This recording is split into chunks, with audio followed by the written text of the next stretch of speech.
In this video, I'm going to be doing a quick overview of my Sarracenia bogs. So we're going to go from oldest to newest, and we're going to start off with this bog that I planted in 2019. In my first bog, we have a mixture of sundews, Venus flytraps, and Sarracenia. We'll start off here with this nice clump of Venus flytraps. You can see there's quite a few plants here. And fun fact, I actually planted this clump about 2 years after I actually made the bog garden because there was some empty space here. And I've noticed there's actually a few small plants coming up around, so I think they must have dropped some seeds somewhere. Now the next plant, or should I say plants, are the Drosera. Now I'm doing these species in one go just because there's so many of them. I'm not going to individually talk about each one. So you can see around the back there's a row of Drosera capensis alba, which is the green form, and there's a couple normal red ones dotted around. And over here you can see some Drosera Adelaide. I find they grow really well for me.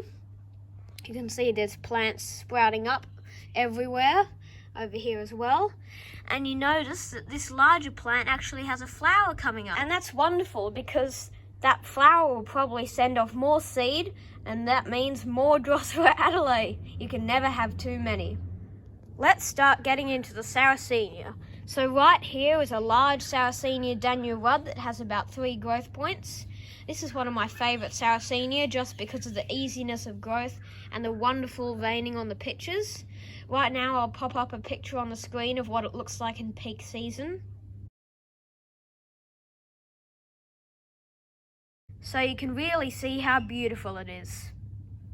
Next is my Sarracenia minor. This plant really holds on to its pictures well. These pictures are from 1 or 2 years ago even. And I've noticed that this plant doesn't really throw out many pictures a year. It just likes to hold on to old ones. So there's actually not much to talk about with this plant, so let's move on to the next one.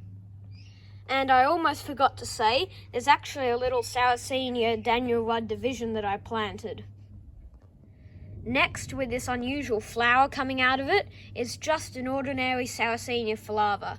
Now, it actually put out some pretty large pictures last year, and this is actually its first flower, and that's a sign that it's maturing nicely. So next is my Sarracenia Scarlet Bell. There's actually a few plants scattered around because I did some dividing. You can see one of them right here. This is a hybrid between, I think, Leucophylla and Sarracenia, and it produces these beautiful red pictures with white speckling. And the last plant you probably can't even see, but that tiny little picture is from a Sarracenia hybrid. I think it's Reedii cross Morii or something along the lines of that. I totally forgot the name, but it has those 2 hybrids in it. So let's move on to the next bog, which is this one over here. In this bog, I have a mixture of Sarracenia flava and 1 Sarracenia oreophila. Now, I'm not quite sure what's what, but I know for a fact this is Ruglii, and so is this. That's just a division that's come off. And I've sort of positioned the other Sarracenias around it. So, for example, this is probably Caprea, but I'm not sure. I took a video of me planting it, so I can just check if I really need to know what plants it is. But when this picture opens, I can probably tell what plant it is. And I've noticed just now, while recording this video, there's actually a tiny little picture coming up on what I think is an oreophila. And over here, yeah, I'm pretty sure I got the order right.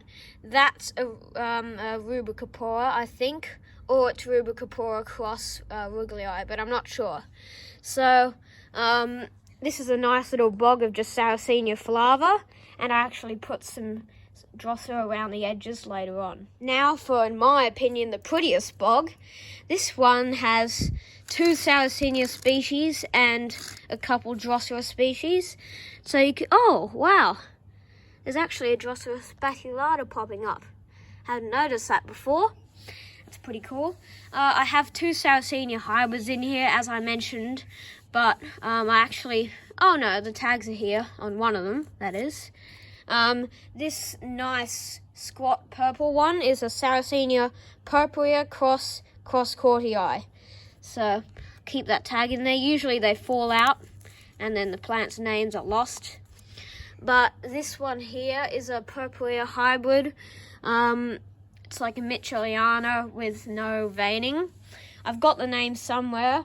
I have an unboxing video of that as well, so I'll probably just check that later on.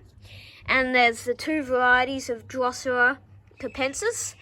I actually took a photo of this with my camera, and that's my banner image, which is pretty cool.